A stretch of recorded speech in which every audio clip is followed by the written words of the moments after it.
It's an idea that never fails to fail. That's the DPO that the three of us sat on the table.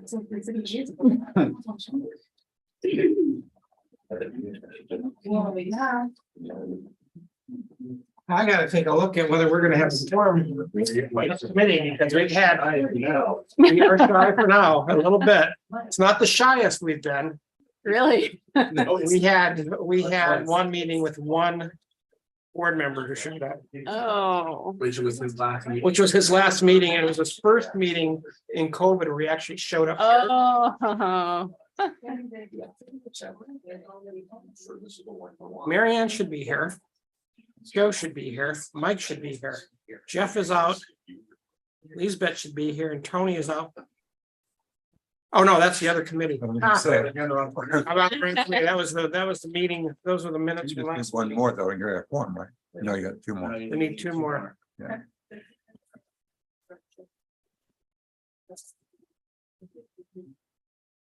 That would be so sad. I would feel so bad. You still gotta move forward though, stay committed to the whole, no action is taken. Oh,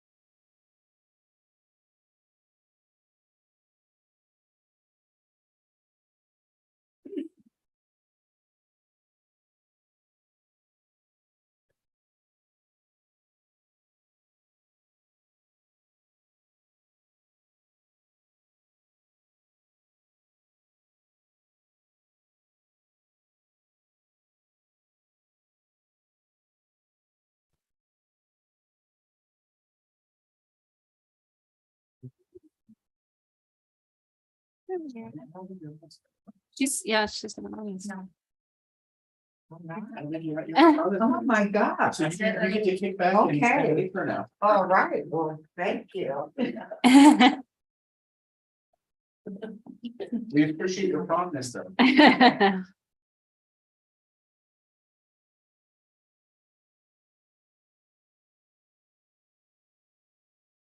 we just shut up and hope that what the vote is until they get more values. It's up to you. You can certainly convene and start. Give them about 10 minutes, but to be safe on the nice side. Give them a couple minutes.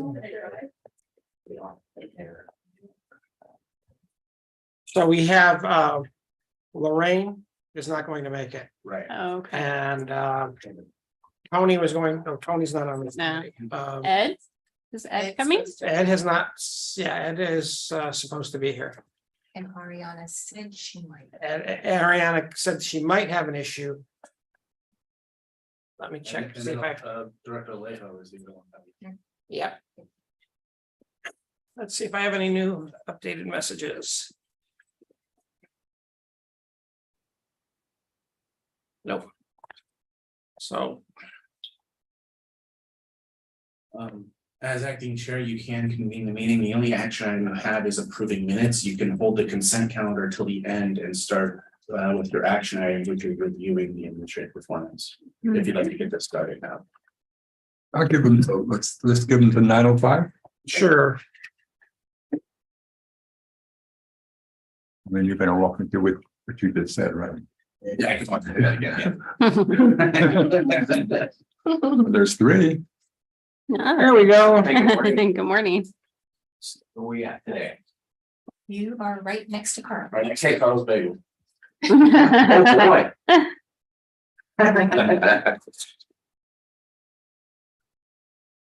How are you doing? Is that for? Good. And that How about you? Good, good. Oh, here we go, and here's a quorum. Hey. Is it on? I see. Yeah, it's on.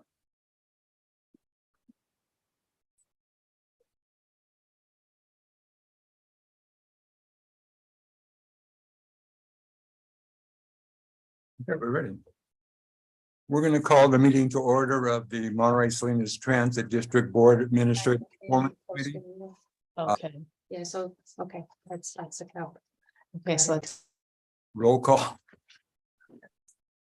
Roll call, City of Delray Oaks, Here? City of Gonzales. City of Greenfield. Here. City of Monterey, Present. City of Seaside, Present. and County of Monterey. On my way. Oh, thank you for waiting. Present.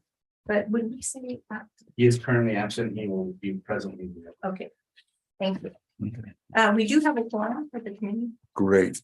Number two, public comments on matters not on the agenda. Members of the public may address the committee on any matters related to jurisdiction of MSC, but not on the agenda. People can speak, community or residents can speak up to 3 minutes. For each speaker, the committee will choose to not take action or respond immediately to any public comment presented, but may choose to follow up at a later time, either individually through staff or a subsequent agenda.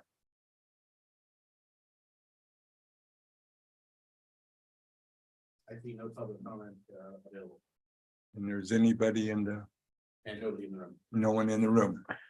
Good, so moving on to the consent agenda.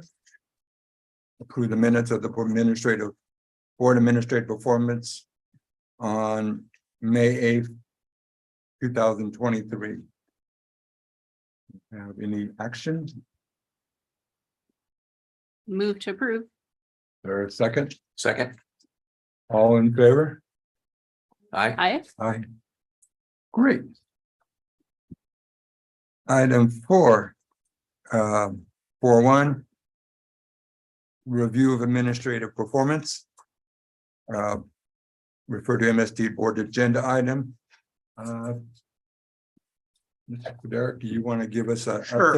update? This is just a review update of what's already contained in the monthly report through May. Ridership continues to grow post implementation of the Better Bus Network with a 25% increase in May over the previous May.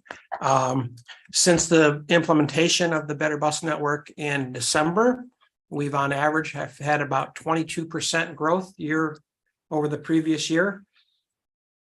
For the 6 months prior to the implementation of the Better Bus Network, our kind of growth on the natural was 11%. So we've really seen almost a doubling of growth compared to where we were.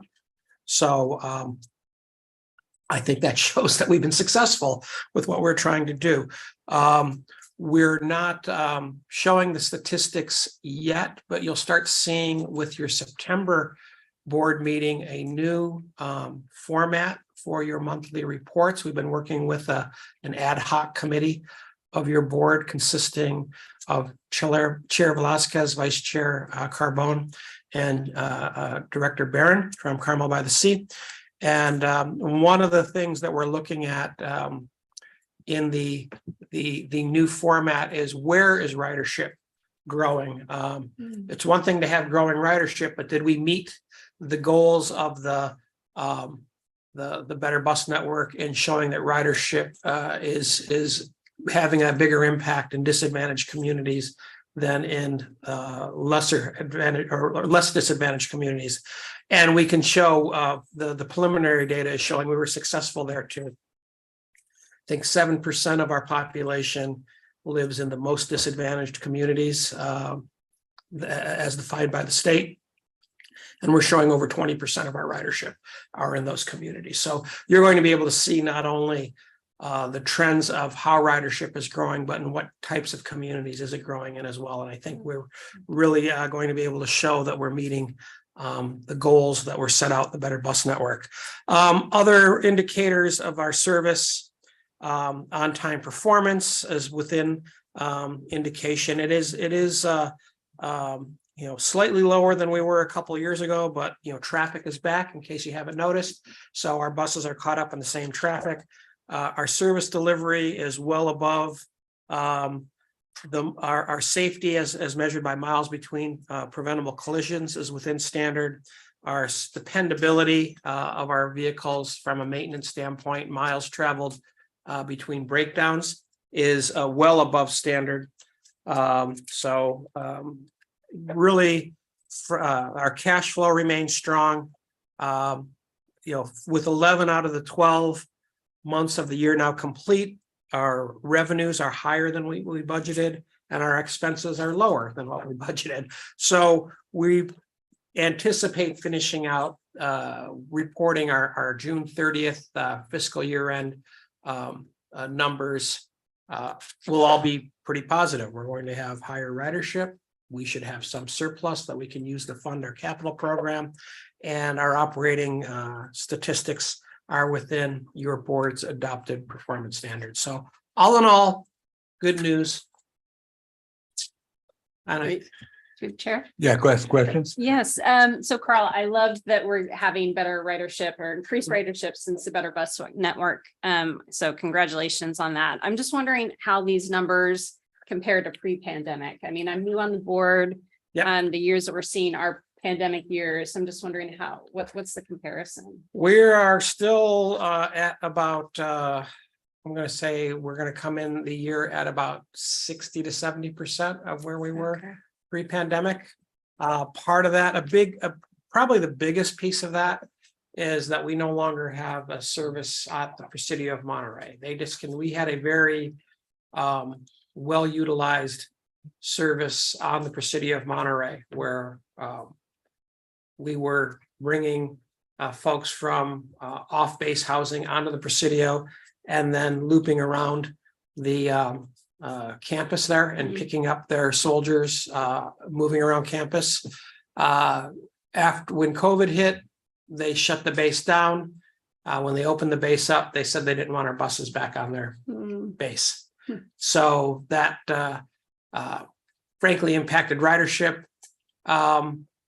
In the end, that did not really meet the goals of the Better Bus Network anyway. It was great ridership, but who was it really serving? And could those, your board took a direction before you came on board as part of the Better Bus Network to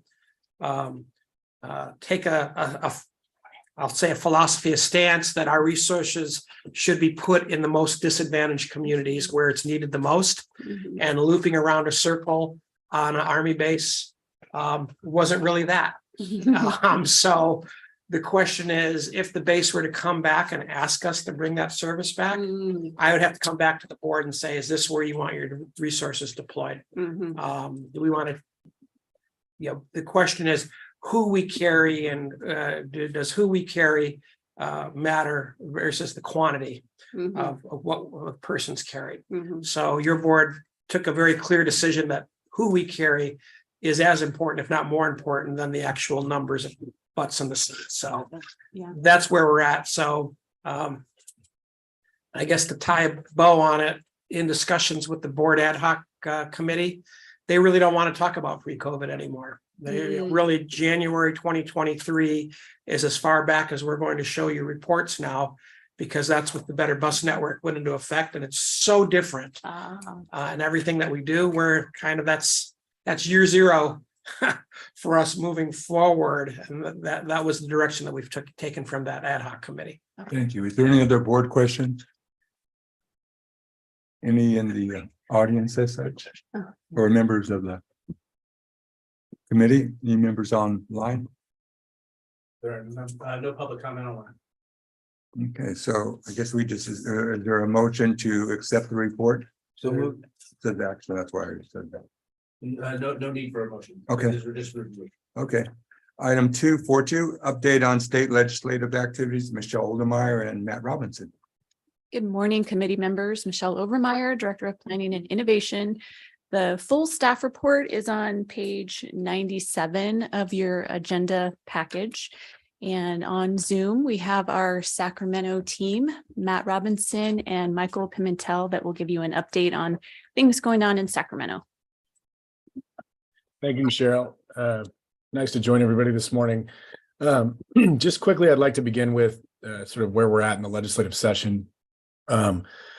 Friday will mark the last day for policy committees to meet this year, barring any expedited approvals that are needed for sort of an end of session hijinks. But excuse me, July 14th is the final day. On that day also is the beginning of the summer recess for the legislature, where they will go home to their districts for about a month, and they'll reconvene in mid-August, and then there'll be about a month left of session before they wrap up on September 14th.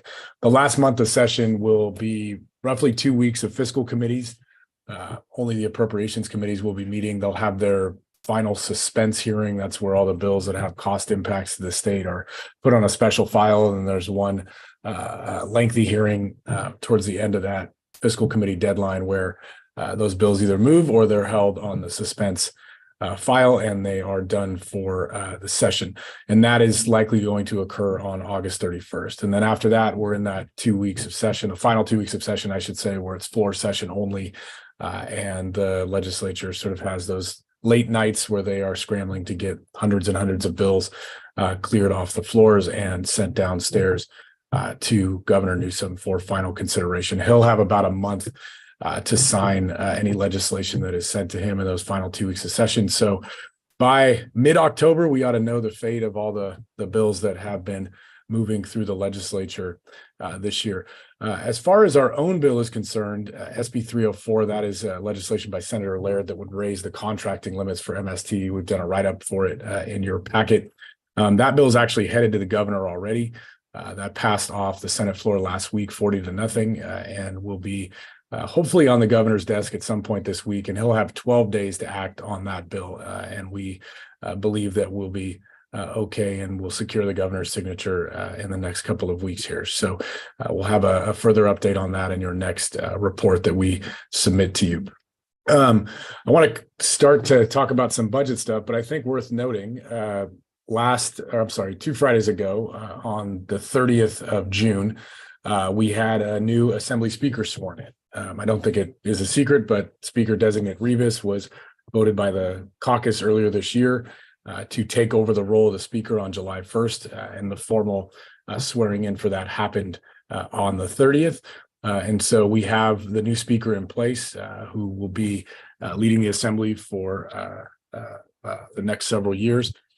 He was pretty quick to appoint some new members of his leadership team after taking over the gavel on the 30th, the following Monday. He came in and announced that he would be moving Assembly Member Aguiar Curry from Winters into the role of Speaker Pro Tem, and also Assembly Member Isaac Bryan from Los Angeles into the role of the Majority Leader.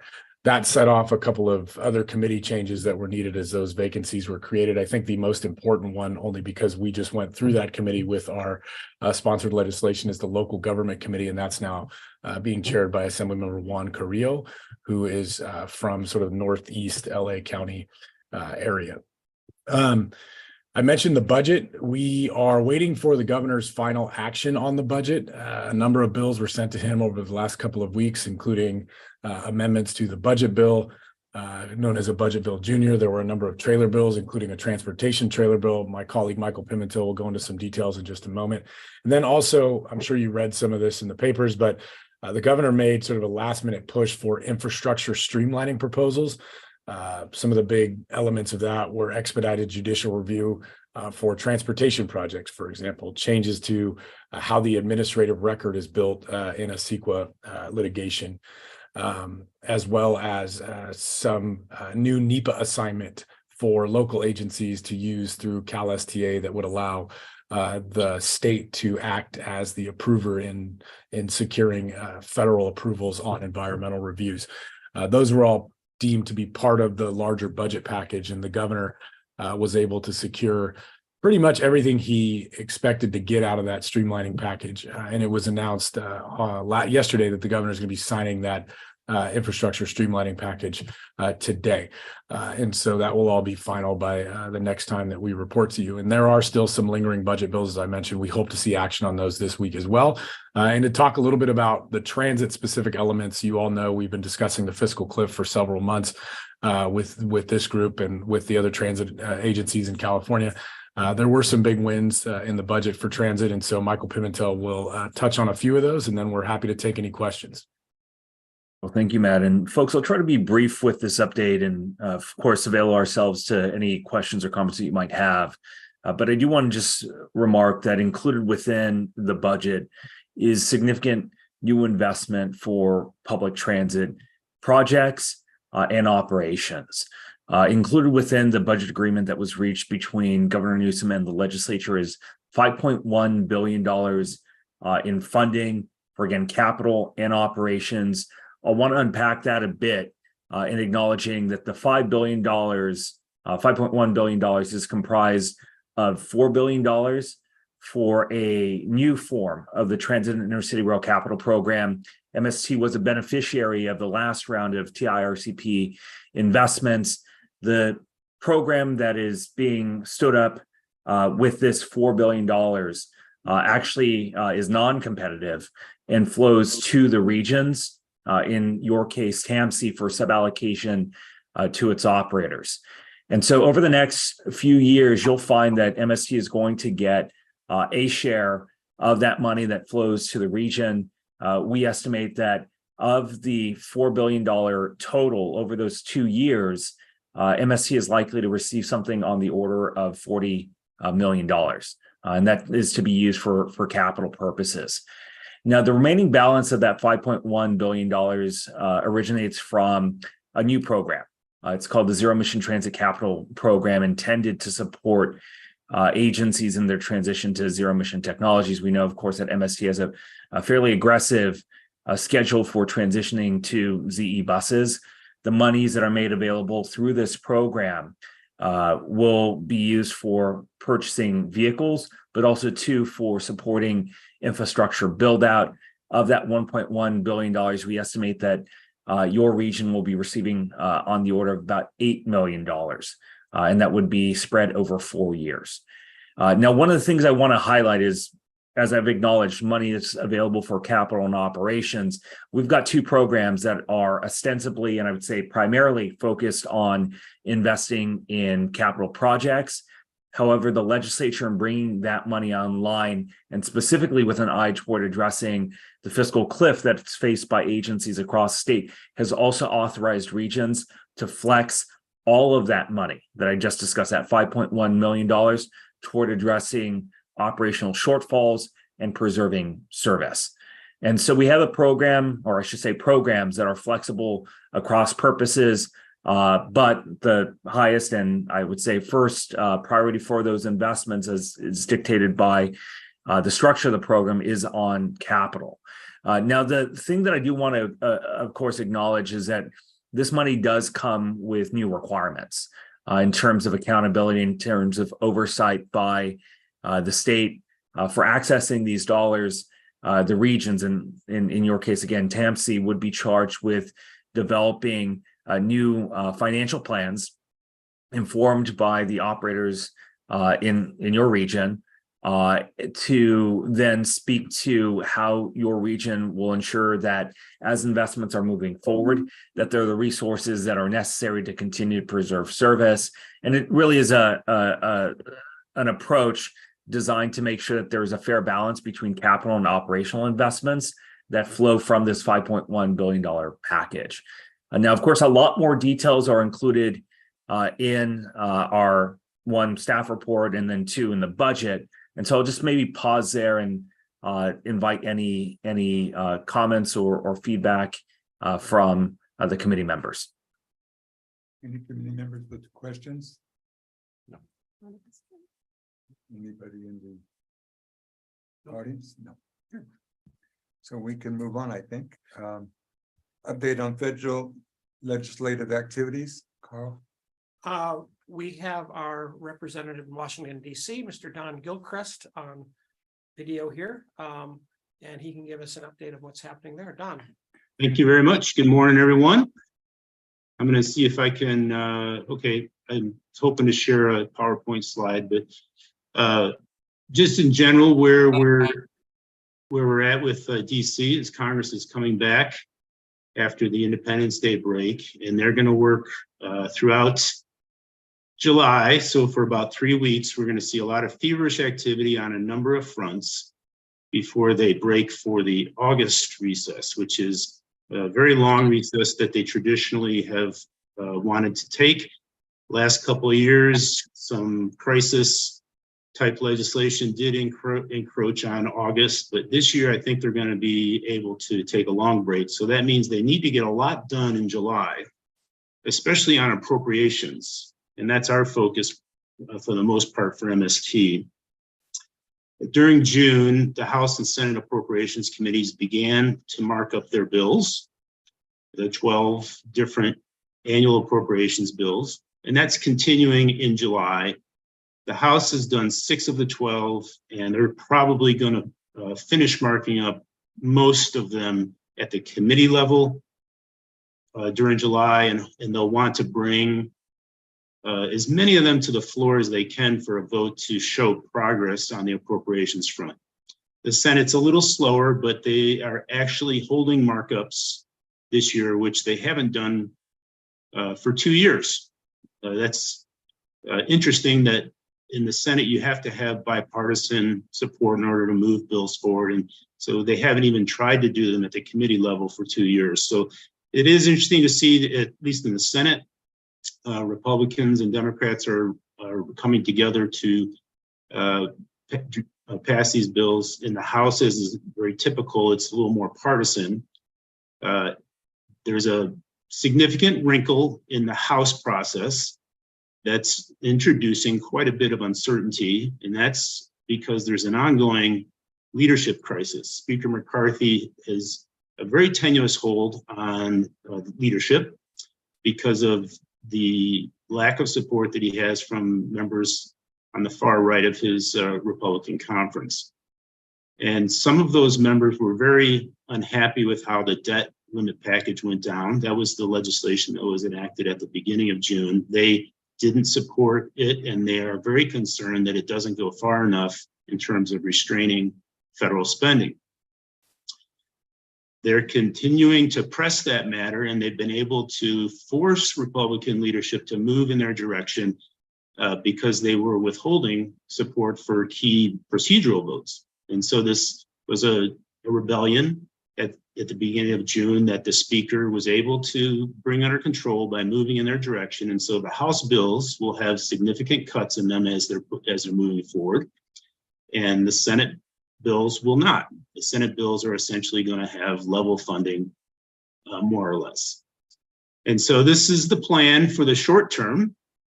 And it becomes tricky to see how these two approaches get reconciled in the fall. October 1 is the start of the new federal fiscal year.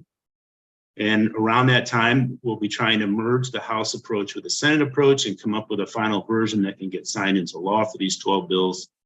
And so that's going to be very difficult. It's a process that's going to drag on late into the year, probably until December. And we just don't know how it's going to work out.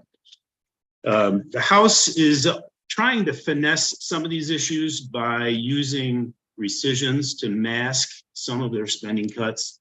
And they're particularly focused on any ways that they can rescind or repeal the climate change funding that's been so important to the Biden administration. And we're seeing this go down in a few ways. The initial debt limit package that the House Republicans passed had some of the tax incentives for renewable energies that they were trying to repeal. And they're also moving tax bills forward out of the Ways and Means Committee and using these climate change provisions as offsets. If they can repeal them, they can use them to finance some of their tax priorities.